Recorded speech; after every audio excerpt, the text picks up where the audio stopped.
আসসালামু আলাইকুম প্রিয় দর্শক, আপনাদের সবাই স্বাগতম জানিয়ে শুরু করছি আজকের ভিডিও। আর আজকের ভিডিওতে এক বোন প্রশ্ন করেছেন, খুবই গুরুত্বপূর্ণ প্রশ্নটি। আর প্রশ্নটি হচ্ছে, অবৈধ প্রেম ভালোবাসা এই সম্পর্কে কোরআন হাদিসে কি আছে? আমাদের সমাজে একটা বিশাল ভাইরাস, যেটা প্রেম ভালোবাসা। ইসলামে এটাকে কি বলে, ইসলাম এই সম্পর্কে কি বলে, এটা করা যাবে কিনা, প্রেম ভালোবাসা করা জায়েজ আছে কিনা? চলুন এই প্রশ্নটির উত্তর আমরা শুনবো মুফতি ইয়াসিন আরাফাত ভাই। ভাই আসসালামু আলাইকুম। ওয়ালাইকুম আসসালাম ওয়া রাহমাতুল্লাহ। জি, কেমন আছেন আপনি? আলহামদুলিল্লাহ, সুম্মা আলহামদুলিল্লাহ।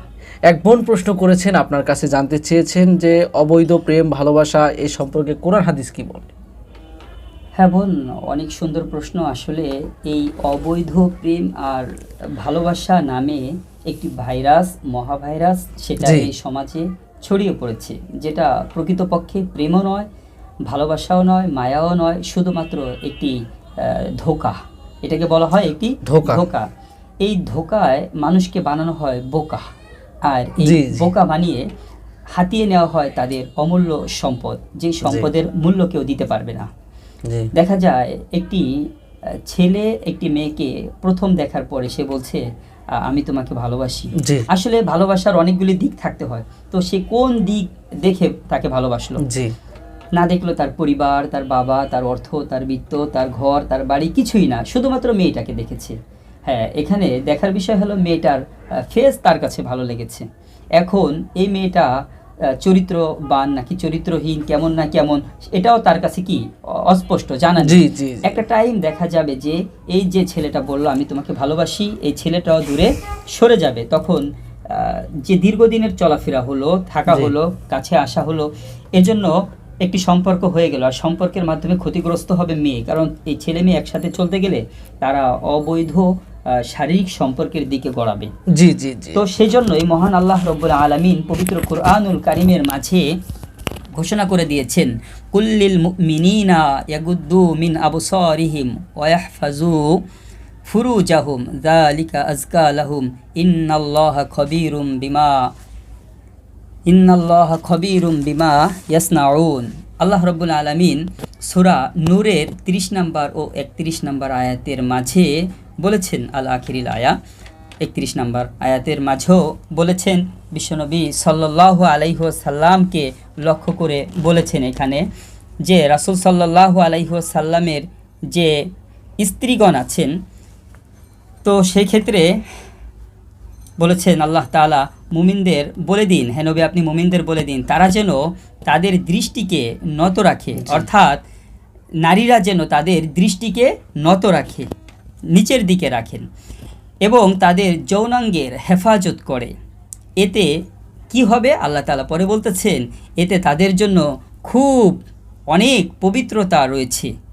তাহলে নারীরা কি করবে? তাদের দৃষ্টিকে নত রাখবে এবং তাদের যৌনাঙ্গের হেফাজত করবে। এর মাধ্যমে তাদের পবিত্রতা রয়েছে। কত পবিত্রতা? অনেক পবিত্রতা রয়েছে। এ বলেই আল্লাহ তাআলা ক্ষান্ত হননি। আল্লাহ তাআলা পরের বলছেন, নিশ্চয়ই তারা যা করে আল্লাহ তাআলা সে ব্যাপারে খবর রাখেন। এই যে গোপন অপরাধ করা হচ্ছে, অন্যায় করা হচ্ছে, এই গোপন অপরাধ অন্যায় এ ব্যাপারে আল্লাহ তাআলা খবর রাখেন। এখন দৃষ্টিকে কেন নিচের দিকে রাখতে বলা হলো? একজন আরেকজনকে যে প্রথমেই কথাটা বলেছিলাম, দেখার পরে বললো যে আমি তোমাকে ভালোবাসি, তোমাকে ভালো লেগেছে, যদি দৃষ্টি নত রাখতো, আল্লাহর বিধানকে প্রথমে মেনে নিত, তখন কিন্তু দৃষ্টি পড়তো না, আর এই ভালো লাগার বিষয়টা আসতো না, তখন এই প্রতারণা বা ধোঁকাটা সে দিতে পারতো না। সে আল্লাহ তাআলার বিধানকে লঙ্ঘন করে দৃষ্টি দেওয়ার কারণেই সে তাকে ভালো লাগার বিষয়টা উপস্থাপন করতে পেরেছে, বলতে পেরেছে, এবং এক পর্যায়ে তাকে ধোঁকা দেওয়ার জন্য সে সক্ষম হয়ে দাঁড়াবে। এজন্য আল্লাহ তাআলা প্রথমেই বলেছেন দৃষ্টিকে নত রাখার জন্য। ছেলেকেও এভাবে করে বলেছেন, মেয়েকেও বলেছেন যে তোমরা তোমাদের স্ব দৃষ্টিকে নত রাখো, লজ্জা স্থানের হেফাজত করো। যদি কেউ তার দৃষ্টিকে নিচের দিকে রাখতে পারে, লজ্জা স্থানের হেফাজত করতে পারে, তাহলে আল্লাহ তাআলা নিজেও জান্নাতের দায়িত্ব নিয়েছেন। প্রিয় ভাইয়েরা, জান্নাতের দায়িত্ব নিয়েছেন।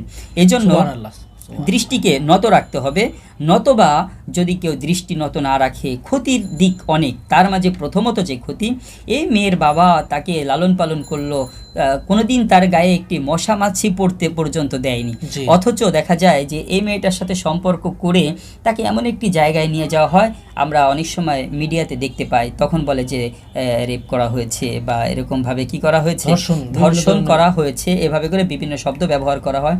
তাহলে মেয়েটার জীবন ধ্বংস, তার ইজ্জত সম্মান সব নষ্ট হলো, তার পরিবারের সম্মান নষ্ট হলো, তার সামাজিক সম্মান নষ্ট হলো, তার এলাকার সম্মান নষ্ট হলো, মানে ক্ষতির অনেক দিক। সেম ছেলেটারও ক্ষতির অনেক দিক।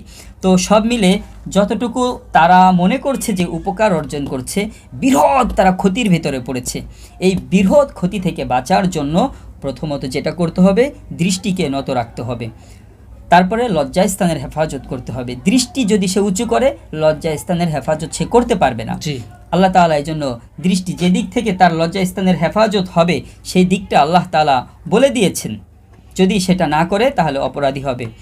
তো অন্য আয়াতে আল্লাহ তাআলা বলেছেন, সূরা আহজাবের অন্য আয়াতে বলেছেন, নবীর স্ত্রীদেরকে বলেছেন, কথাটা আমি নবী স্ত্রী আগে শব্দটা চলে আসছিল, তো এখানে বলছি যে নবীর স্ত্রীগণকে বলছেন যে তোমরা অন্য নারীদের মতো নও, যদি তোমরা আল্লাহকে ভয় করো তবে পরপুরুষের সঙ্গে কোমল ও আকর্ষণীয় ভঙ্গিতে কথা বলো না। আকর্ষণীয় ভঙ্গিতে কথা বলতে নবীর স্ত্রীদেরকে আল্লাহ তাআলা নিষেধ করে দিয়েছেন, সূরা আহজাবের 32 নম্বর আয়াতের মাঝে আছে। তাহলে নবীর স্ত্রী যাদের ব্যাপারে জান্নাতের সার্টিফিকেট দুনিয়াতে দিয়েছেন, জি, তো সেই নবীর স্ত্রীদেরকে বলছেন যে অন্যদের মতো করো না, কমল সুরে কথা বলো না, যে ভঙ্গিতে যেই ঢঙে কথা বললে মানুষ তোমাদের উপরে আকৃষ্ট হবে সেটা করো না। কিন্তু আজকে সমাজে যেই সম্পর্কগুলি আমরা দেখতে পাই, প্রেম ভালোবাসা, এটা সম্পূর্ণভাবেই শব্দ অঙ্গভঙ্গিমা এমন নরম ছিল, কোমল ছিল, যার মাধ্যমেই তারা একে অপরকে অবৈধ সম্পর্কের দিকে যেতে পেরেছে। তো অবৈধ সম্পর্ক থেকে বাঁচতে হলে একটি ছেলে যখন মেয়ের সাথে কথা বলবে সেটার মাঝে কর্কশ শব্দ থাকতে হবে, যার মাঝে সে কখনো বলার সুযোগই পাবে না যে আমি তোমাকে ভালোবাসি, এই কথা বলার সুযোগ পাবে না। চিন্তা করবে ওর মেজাজ তো এমনিই গরম আছে। সেম মেয়েটা যখন ছেলেটার সাথে কথা বলবে, ভয়েসের ভেতরেই একটি ভয়ঙ্কর অবস্থা থাকতে হবে, ছেলেটাও যেন বুঝে যে না ওর মেজাজ গরম আছে, ওকে এই শব্দ বলা যাবে না। তাহলে এই অবৈধ সম্পর্কের যে ছোড়াছুড়ি ছিল, এই অবৈধ সম্পর্কের ছোড়াছুড়িগুলি আমাদের সমাজে আর থাকবে না। তখন সমাজটা সুন্দর হয়ে যাবে, পবিত্র হয়ে যাবে, প্রত্যেকটা পিতামাতার সম্মান অক্ষুণ্ণ থাকবে, প্রত্যেকটা ছেলেমেয়ের সম্মান অক্ষুণ্ণ থাকবে, নতবা নষ্ট হয়ে যাবে। বিশ্বনবী সাল্লাল্লাহু আলাইহি ওয়াসাল্লাম বলেছেন, নিশ্চয়ই তোমাদের কারো মাথায় লোহার পেরেক ঢুকে দেওয়া ওই নারীকে স্পর্শ করা থেকে অনেক ভালো যে নারী তার জন্য হালাল নয়। একজন হারাম বেগানা নারী, এই নারী হারাম, তো তার চাইতে হারাম নারীর স্পর্শ পাওয়ার চাইতে পেরেক ঢুকানোকে বিশ্বনবী সাল্লাল্লাহু আলাইহি ওয়াসাল্লাম বলেছেন, মাথায় পেরেক ঢুকানোকে সহজ বলেছেন। তাবরানির মাঝে বিশ্বনবী সাল্লাল্লাহু আলাইহি ওয়াসাল্লামের এই হাদিস আনা হয়েছে। তাহলে কত বড় কথা যে একজন হারাম অবৈধ নারীর সম্পর্ক তোমার কাছে যতটা সহজ মনে হচ্ছে ততটা সহজ নয়, এটা এতটাই কঠিন যে তোমার মাথার ভিতরে পেরেক ঢুকালেও যতটা সহজ হবে, মেনে নিতে সহজ হবে, তার চাইতে বেশি ভয়াবহ এবং কঠিন। কারণ পেরেক ঢুকালে তুমি একা ক্ষতিগ্রস্ত হবে, সামান্য কষ্ট পাবে, হয়তো বেঁচে যাবে, কিন্তু এই অবৈধ সম্পর্ক যদি করা হয় তাহলে তুমি কষ্ট পাবে, তোমার জীবন নাশ হতে পারে, তোমার পরিবারের সম্মান নষ্ট হবে, আত্মমর্যাদা নষ্ট হবে, সমাজে এর একটি গ্লানি ব্যাধি ভাইরাস ছড়িয়ে পড়বে টোটাল সমাজটার মাঝে। এজন্য অনেকে বলে থাকে যে আমরা সম্পর্ক করার পরে বিয়ে করে নিলাম, আল্লাহ নিজেই তো সম্পর্কে দিকে এগোতে না করছেন, দৃষ্টি নিচে রাখতে বলছেন। দৃষ্টি যদি নিচে রাখা হয় সম্পর্ক তো হবেই না, অবৈধ সম্পর্ক তো করাই যাবে না, এটা সম্পূর্ণ হারাম হারাম হারাম। এই হারাম থেকে আমাদেরকে বেঁচে থাকতে হবে। আর সম্পর্ক হবে তখনই যে একটা মেয়েকে যখন দেখে পছন্দ হলো, ফ্যামিলির সবাই দেখলো, তারপরে বিয়ে হলো, এই বৈধ স্ত্রীর সাথে যত আবেগ, যত বিবেক, যত কিছু আছে, ভালোবাসা, হৃদয়ের সব আকুতি কাকুতি তাকে ঢেলে দিতে হবে। আর এর মাঝে রয়েছে অফুরন্ত সওয়াব আল্লাহ তাআলা দিয়েছেন। কেউ যদি তার স্ত্রীর কাছে যে তাকে আদর করলো, যে কোনোভাবে আদর করলো, সেটা বৈধ, আর এর জন্য আল্লাহ তাআলা সওয়াব দিবেন। কারণ এই যে ভালোবাসা, রহমটা স্ত্রীকে দিল, পেল, এটা যদি অন্য কোনো জায়গায় করতো গুনাহ হতো।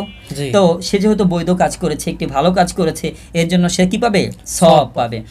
অন্য জায়গায় করলে গুনাহ হতো, এখন স্ত্রীর সাথে করার মাধ্যমে আনন্দ পাচ্ছে, সওয়াব পাচ্ছে, আর এই সওয়াব তাকে জান্নাতে পৌঁছে দিবে। আল্লাহু আকবার, আল্লাহু আকবার। এজন্য প্রিয় ভাইরা, হারামের দিকে না এগিয়ে হালালের পথে থেকে নিজের সতীত্ব, ইজ্জত, সম্মানকে ধরে রাখতে পারলে সামাজিক সম্মান পাওয়া যাবে, আল্লাহ তাআলার কাছে সম্মান পাওয়া যাবে, আল্লাহ তাআলা সর্বোচ্চ জান্নাত পর্যন্ত পৌঁছে দিবে। আর অবৈধ সম্পর্ক করলে জাহান্নাম পর্যন্ত পৌঁছে দিবে শয়তান তাকে। আশা রাখি বুঝতে পেরেছেন। আল্লাহ তাআলা আমাদের এই অবৈধ সম্পর্ক থেকে বেঁচে থেকে বৈধ হালাল সম্পর্কের মূল্য দিয়ে সেখানে জান্নাত অর্জন করার তৌফিক দান করুন। আসসালামু আলাইকুম রহমতুল্লাহ। অসংখ্য ধন্যবাদ। আমি কি বলবো, এত সুন্দরভাবে একটি প্রশ্ন উত্তর দেওয়ার জন্য, অনেক কোরআন হাদিসের আলোচনার মাধ্যমে। তা আপনারা নিশ্চয়ই বুঝতে পারছেন, বোন আপনি প্রশ্নটা করেছিলেন, এই বোন প্রশ্ন করেছেন দিনাজপুর থেকে, দিনাজপুর ফুলবাড়ি থানা থেকে বোন এক প্রশ্নটা করেছিলেন। তো বোন আপনাকে অসংখ্য ধন্যবাদ। আপনি যদি আমাদের এই ভিডিওটি দেখে থাকেন তাহলে অবশ্যই উপকৃত হবেন এই প্রশ্নটির উত্তর জেনে। তো আশা করি আপনি যদি কোনো ভুল করেন তাহলে শুধরিয়ে যাবেন। তো এক্ষেত্রে আজকে আমাদের প্রশ্ন এটাই ছিল, আর দেখা হচ্ছে পরের কোনো ভিডিওতে। সে পর্যন্ত সবাই ভালো থাকবেন। আবারও স্মরণ করে দেই, যারা প্রশ্ন করতে চান তারা আমাদেরকে স্ক্রিনে দেওয়া ইমেইলের মাধ্যমে প্রশ্ন করতে পারেন, অথবা আমাদেরকে ভিডিওর মধ্যে কমেন্ট করে কমেন্টের মাধ্যমে প্রশ্ন করতে পারেন। দেখা হচ্ছে পরের ভিডিওতে। সবাই ভালো থাকবেন, সুস্থ থাকবেন। আল্লাহ হাফেজ।